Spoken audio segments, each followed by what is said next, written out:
Hello, and welcome to the final part of my trip to the beautiful country of Georgia.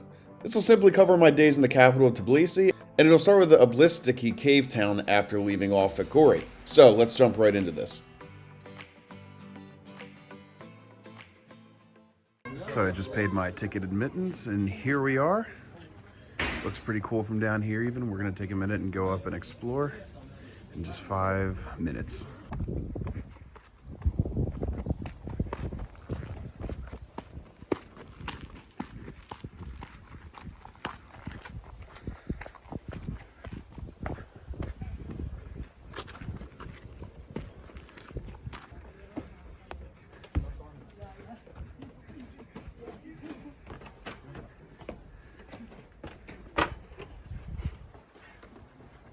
And this might be the best view I've seen so far.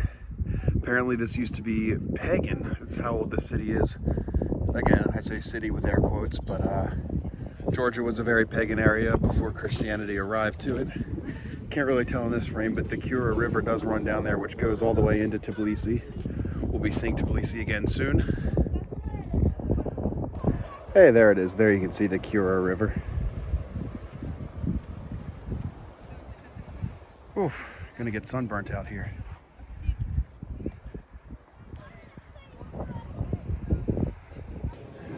Despite how hot it is outside, it's actually quite cool and damp in here. I had to step inside of some of these to give myself a break because, like I said, I sunburned a little easily. Didn't think to bring sunscreen with me to this. Tbilisi Cave Town is an ancient city that's now a UNESCO heritage site, found along the Tbilisi River around 15 kilometers outside of Gori. It can date back to the 2nd millennium BC, being a political, religious, and cultural center for the Hellenistic period. Decorative compositions were easy to carve into the natural rock, and obviously halls and different rooms could be formed out of this. Later centuries would see the inclusion of different churches, as this was initially inhabited by pagans, and the basilica made of brick goes back to about the 10th century. However, I believe this has since been restored some more. Lots of archaeological excavations have taken place here over the centuries, revealing all sorts of gold and silver as well as ceramic artifacts.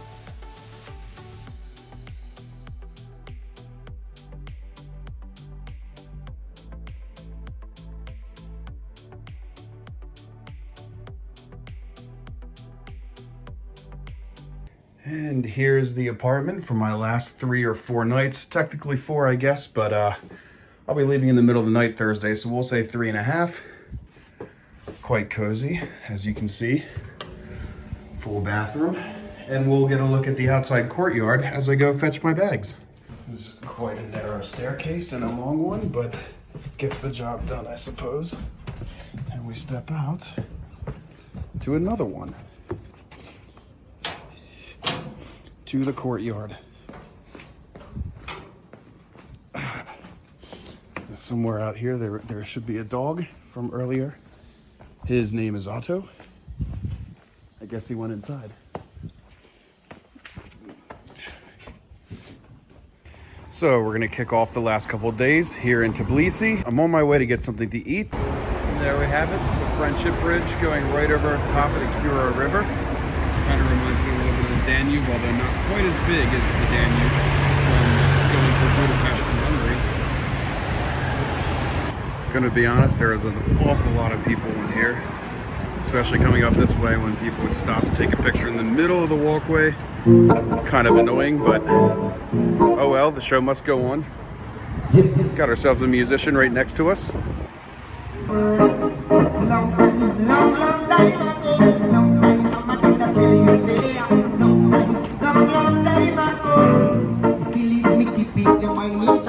Nobody know what I got. Still in the TV, the one is there. Nobody know what I got. Still in the TV, the one. Spanning over the aforementioned Tbilisi or Kura River, the Bridge of Peace or Friendship Bridge only goes back to 2010.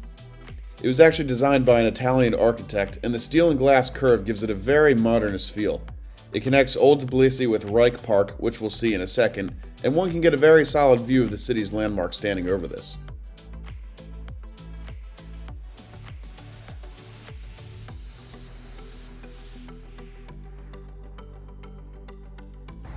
Where we are here is known as Reich Park, something I did actually have on my list and accidentally stumbled upon because I didn't really realize it was so close to the Bridge of Peace.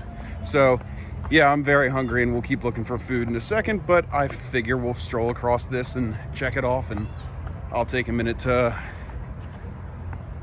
take it in myself. Obviously, every time I record these videos, I don't simply move on to the next thing. The video just gets my first impression, anything surprising, and then I take time to take everything in myself. Ah, look at that. Oh, this is a giant piano. It is. Reich Park is found right in the heart of Tbilisi, with all sorts of different recreational areas such as an amphitheater, playgrounds, and fountains. This was once a more industrial area that had seen some decay, and now cultural events are held here regularly as they try to restore.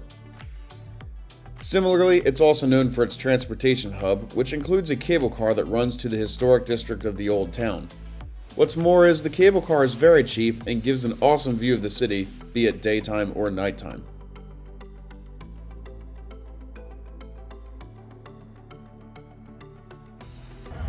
I like to pretend that this is a giant M&M. Obviously that's not what it is, but it's kind of funny to picture. I believe it's actually a hot air balloon and it will go up, up, up, up, up, like they do. Here's more of the park.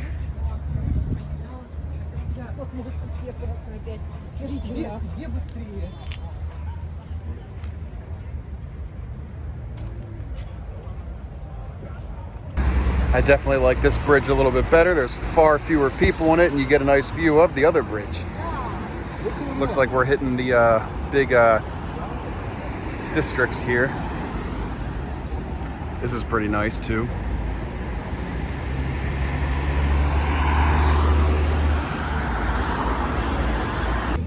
This restaurant actually has Cuban rum. I got some Havana 3, which we cannot get in the US because of the embargo.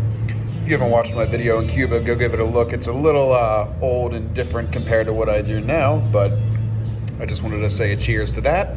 And yeah, this is my view from the restaurant. Tbilisi even looks cooler at nighttime. I think that monastery up there is part of the tour if you do the cable car. And I believe this one here is called the Meteki Monastery. I'm going to see if I can get a closer look at that. Probably tomorrow. I imagine it might be a little late tonight. But that does look pretty sweet, especially at nighttime. If we go over here, actually, there's the cathedral that I saw in the very first video, the first part of the Georgia trip. And it's definitely time to get on the Sky Car, I think. This is going to be a good one, especially with a little bit of a buzz. Here we go. Up the sky lift at nighttime. A little shaky.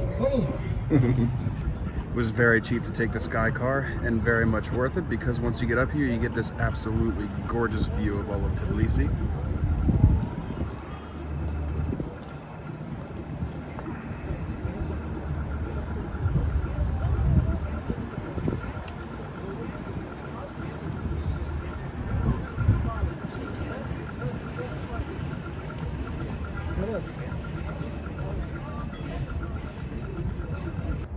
Oh, up here ahead you can see the Mother of Georgia.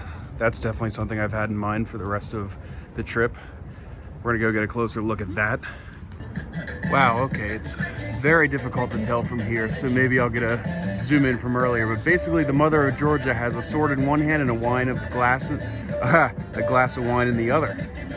Basically, if you've come here to fight, then you will meet the sword. If you've come here to just be a guest, you'll meet the glass of wine. Also known as Kartlis Deda, the Mother of Georgia statue is one of the most famous symbols in the nation's capital. Mother Georgia is 20 meters tall, and like I mentioned, it holds a glass of wine in one hand for friends and a sword in the other for enemies.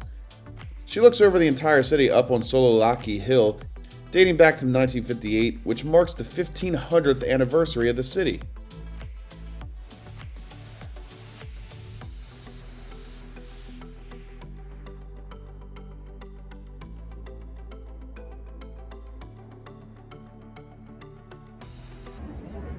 According to my notes, this should be the Nakaratala Fortress. I definitely butchered that, but we'll fix that in the editing. That's okay. I feel like this probably looks better from the daytime, but for how cheap it was, I'll probably take a car up here tomorrow during the day. And the line has finally died down. I think I'm going to get back on the rail car, go back downtown, and find some places to drink. So we will pick this up in the morning. Cheers. In the Soviet Union, 1 ruble can get you bread, meat, a whole meal.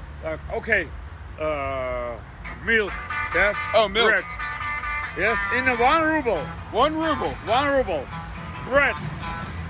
5 cents. No way.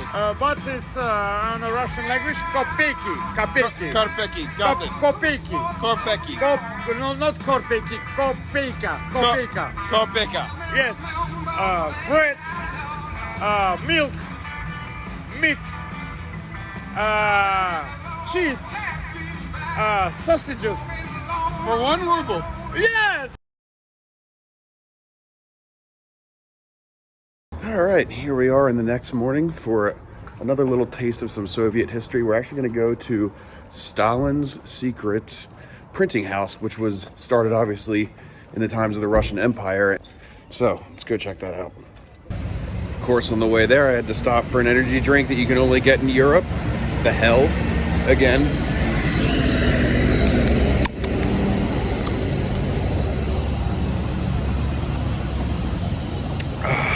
Refreshing. So here's how we can see this looks during the day. Probably a little clearer.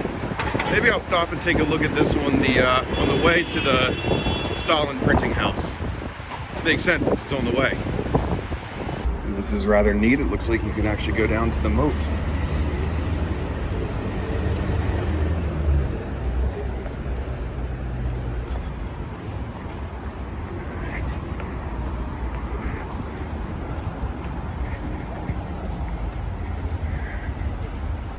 Oh yeah, look at this. And actually, right there's the bridge that we were just on.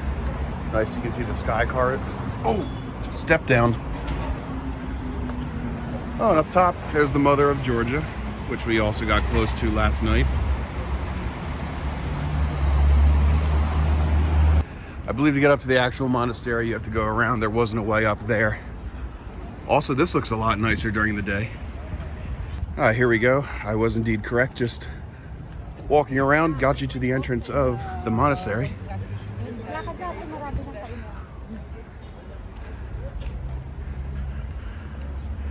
Up top, there's a little garden area too. That's pretty nice.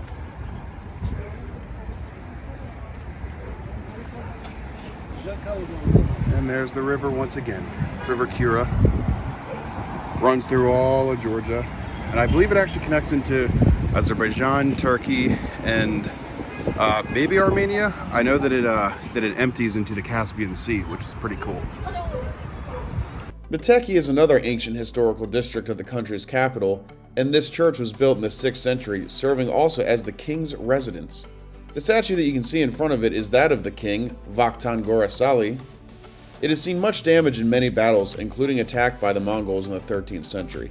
Into the 17th century, it was actually handed over to the Persians, used as nothing more than a weapons depot, but shortly after their reign, the building was restored and begun to look more like what it looks now.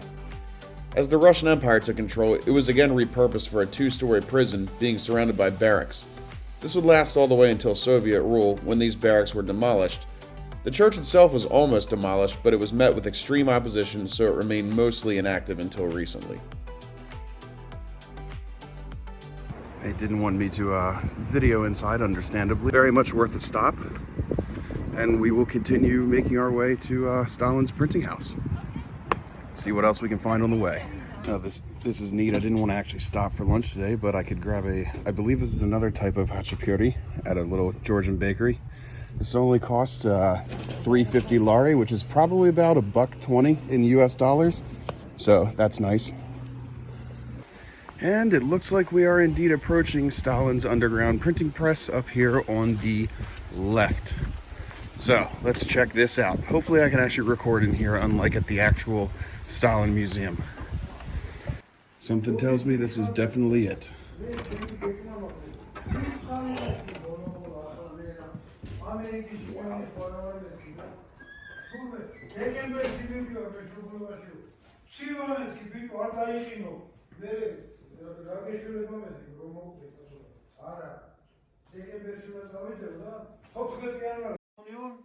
Georgian Communist Party, symbol Lenin, Stalin, Stalin Mao Zedong. Давай, сидову фото.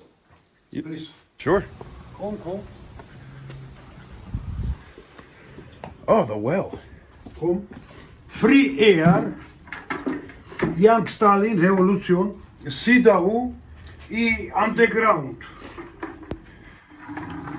Underground. Oh, way underground. Yes. И вот карт, мистер, вот. Oh, yeah. Water, meter. И туннель, революцион, типограф машин, мадейн, папир и... Yes, proclamation fight. Да. Actually, there is a staircase to get down there too. She sent me down to get a photo, or I guess in this case a video. Wow, this is definitely underground. Wow, okay, there's the other printing press he was talking about. That's pretty cool. And I believe the well over here that we just saw earlier. Come, one Stalin, two Stalin, Oh! Three Stalin. yes. И вот Oh, the clock. I am organization. Soviet Georgian symbol. Yeah. Коммунистическая Georgia. Yep. I am organization. Oh, nice. Да. Nice to see you. Better. Surya партия ШШ. А вот капиталист Georgian portrait. Surya партия. Капут вся Америка. Капут капитализм Америка. Viva социалистическая Америка. И people, money, dollar, yes. Goodbye. Good to meet you all. Have a nice day. Yeah, you too. That was quite an experience. In the actual Stalin Museum, I couldn't take videos. In this museum, I was pretty much forced to take videos, if you caught that in any of those.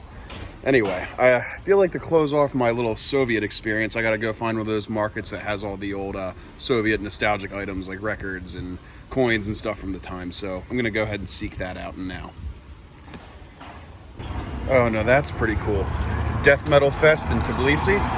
Malevolent Creation. Nice. Yeah, here we go past Reich Park again. Actually looks kind of nice from up here. Oh, right there's the Friendship Bridge.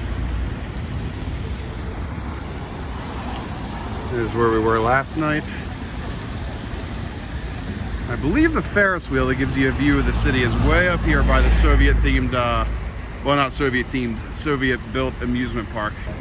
And here we are at the Dry Bridge Market. Oh, right away there's one of those Soviet Georgian flags from earlier. I guess it's called the Dry Bridge Market because the bridge goes over roads and not the water at all. Wow, they even have like cameras from back then. Medals, a lot of medals. Probably a lot of books somewhere around here. Oh, even jerseys from the West. Oh, Western music.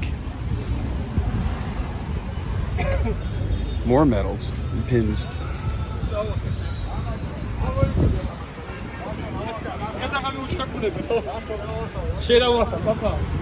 Soviet art. Looks to be a lot more down here, mostly art maybe. And then on the other side of the street there's even more. So guess I'll have to go down here and take a look as well. At the very end I'll show you the things I bought. Here's the dog I was talking about yesterday. Otto. Otto. Taking a quick look at my Soviet artifacts, I figured I gotta have a propaganda poster. Here we have some old Soviet rubles in bill and coin form. Some old Georgian money actually from the 90s. A couple of pins and actually a medal from World War II with Stalin on it. All right, we're gonna continue just a little bit of downtown walking, but right here I kind of stumbled upon the Zion Cathedral. More or less the same type of architecture as the other ones we've seen. We'll go ahead and head towards the mountain again. Look up ahead, there's the State Palace of Ceremonies. I don't know how I missed that yesterday. Government building. It's also a big old modern looking bank. Kind of close to the Bridge of Peace. Bridge of Peace, Friendship Bridge. Well, I guess both. And what do you think of that? Right in front of this big bank actually sits a statue of Ronald Reagan. How fitting. What was the phrase you said? Scariest words in the English language are, I'm from the government and I'm here to murder innocent Nicaraguans. Oh wait, there wasn't that. I'm from the government and I'm here to help. I'm definitely glad I stumbled over here. This looks very, very Middle Eastern, as I was originally supposed to go to Iraq. I'll have to look up what that's called. This here is the Bridge of Love. I think this dates back to the Soviet Union. Let's see why it gets its name.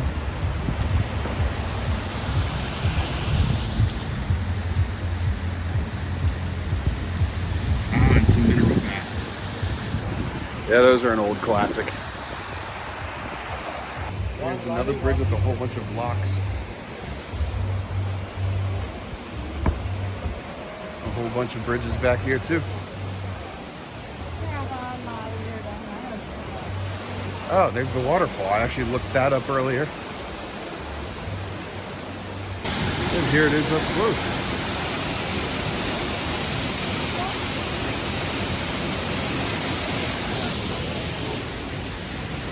All back in this little alley. As it likely wasn't hard to figure out, the Bridge of Love is named because of all the decorative hearts, being a popular tourist spot, especially for couples. The locks on this are placed there by couples from all around the world. It also helps that it's set against a very scenic backdrop, close to something you'll find known as the Secret Waterfall. I imagine this name comes from the fact that it is pretty hidden behind a lot of urbanization, falling not too far from Narikala Fortress, which we'll get to soon.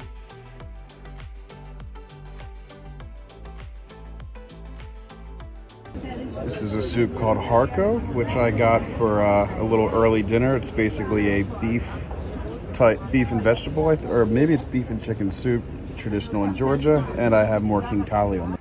Okay, choosing to do a climbing thing right after a big meal like that definitely was not my smartest move, so I'm a little out of breath once again, but we are on our way up to the fortress. Get a nice daytime view of all of Georgia again from up there, and, well, sorry, all of Tbilisi, and take a look around. And then at the very top here is the church itself. Like I said, very up close. Admittedly, up in the actual church complex, a little disappointing, mostly because there's so much construction stuff around it, but the views you saw earlier were definitely worth the hike up here. And again, I've seen like 5 or 6 of these by now, so didn't really blow my mind, but I bet you if it was the first one I saw, it would. Narikala Fortress is one of the most visited sites in the entire city, which can be seen from almost anywhere in the capital, especially when lit up at night. The earliest walls go back to the 4th century, being a Persian citadel at the time, but a lot of the ones that still stand were built by Arab emirs in the 8th century. Like I mentioned earlier, you can take the cable car from Reich Park up here, but I chose to walk up the trail from the old town. Nearby, you can actually find sulfur baths and a botanical garden, both of which I did not have time to see.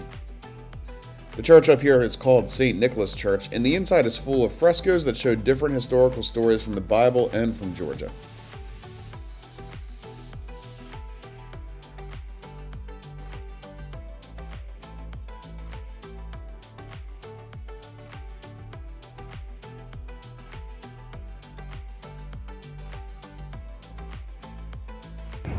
Here we have the Anchiskati Basilica. This is actually the oldest one in all of Tbilisi, and I believe this is actually what made Tbilisi the capital.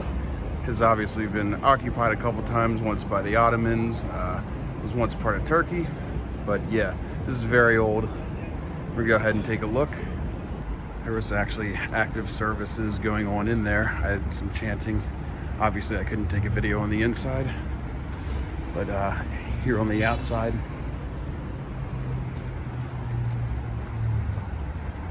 While we've seen fortresses with walls that are older to this point, Anchiskati Basilica is the oldest standing church building in all of Tbilisi. Dating back to the 6th century, it's got 3 naves and is probably one of the most important cultural monuments in the entire city, and I believe this is why they chose this as the capital. The bell tower can date back to the late feudal era, doubling as a gate built out of brick. The current name is the Church of the Nativity of the Virgin Mary. We're entering what I believe is known as Freedom Square. Actually, here's the famous clock tower. Very old. Check it out. Pretty impressive if you ask me.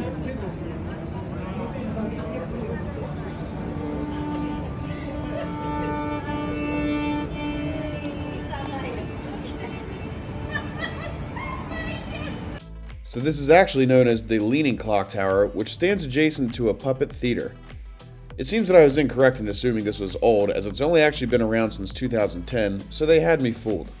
There's actually a show that takes place here every hour when an angel emerges at the window at the top to signify with the ringing of a bell. This would also explain why it gets very crowded around this area at the top of each hour. I think with that, we're going to close it off for the day. I still have one more day with a few more things in and around Tbilisi, plus a little roundabout trip that's somewhere about an hour away from here where it's considered wine country. So we're going to check all that out tomorrow. And that'll about wrap up the trip. So for the rest of the evening, I'm going to go find myself some cocktails.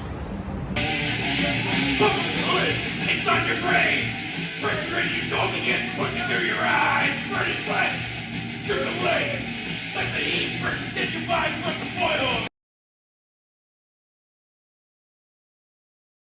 Okay, I've got 2 more days in Tbilisi, but if I'm going to be honest, I think this will be the last one I do any recording because I only have one more main thing I wanted to go out of my way to see, and I think I'm going to spend the rest of the time here just kind of relaxing and vibing because I'm going to be honest, I'm getting quite tired.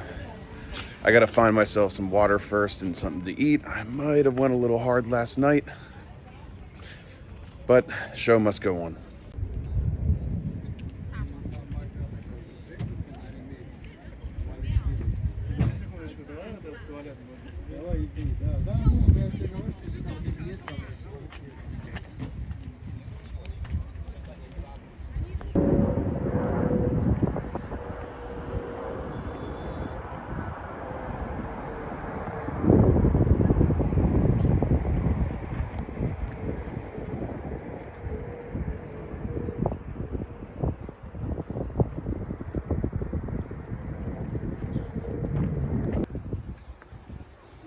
Там, в принципе, все есть.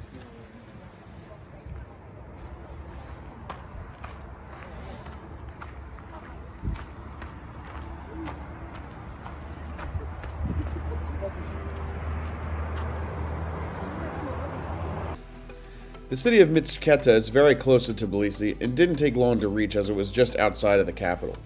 It's a holy city located right at the meeting point of the Matvari and Aragvi rivers, being one of the oldest continuously inhabited cities in the world from somewhere in the 2nd millennium BC. The Javari Monastery was my main reason for coming out here. It's said that Saint Nino found the highest point and struck a wooden cross for people to come learn about Christianity. As a matter of fact, the word Javari means cross, and a nicer looking new one still stands where that one once did. The church we now see was built around it later, standing out as its style resembles a Byzantine church more than the ones we've seen thus far.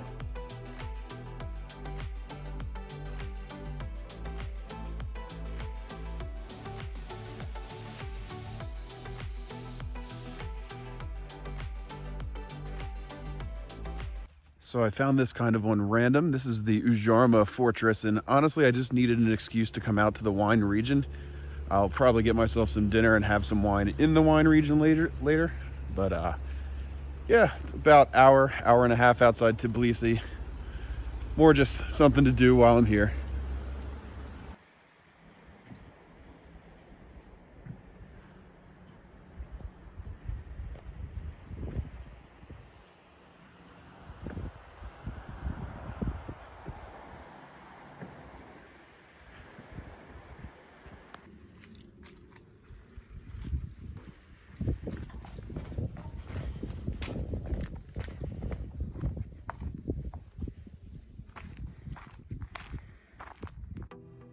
Ujarma is a fortress town built into the Kakheti region, or what I keep calling the wine region, just off of a highway in an otherwise rural area about 90 minutes from Tbilisi.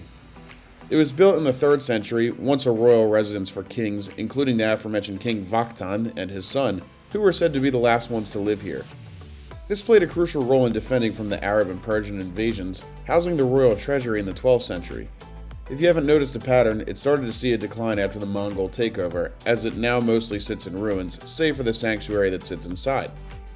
The towers still look amazing, as do the Gombori mountains and the nature that surrounds it.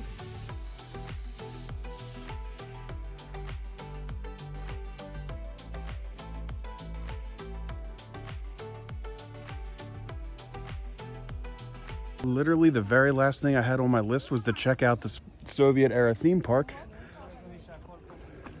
It's a roller coaster. It's actually free of entry. Guess like the original Comrades envisioned it. And it looks like I have found it. The Ferris wheel. Pretty gigantic one, I must say. Definitely gonna have to get a cool shot of what it looks like up there. Okay, well, it turns out you need a park card to get on this, which I'm sure you can buy for cheap, but I'm gonna be honest, I don't really feel like it. It's late in the trip. I'm pretty spent. I don't know how much money those things cost, especially for only one ride. So I'm gonna just settle for the view over the fence. Discovered I've been eating king kali incorrectly all week. You're actually supposed to either hold it by the end or put it on the fork like this, suck out the broth and the insides. No, I'm not gonna do it. I hate when travelers do that. I tried it when I was in Chicago to do that, and I didn't like the way it turned out. So with that, we've reached the morning of my very last day in Georgia. My flight actually leaves in like the middle of the night, so I gotta get up at like 1 in the morning to leave. So I'm gonna take this last day and just kind of relax downtown, revisit some of these spots again, and probably eat a lot of bread. If you made it through this whole video, thank you so much. But more importantly, if you've been following and watched all 4 of the videos that came with this trip, I cannot thank you enough. This is the most effort I've ever put into one, and probably, well, definitely the most raw footage of my own that I've used in videos like this. So again, thank you from the bottom of my heart, and I will see you on the other side.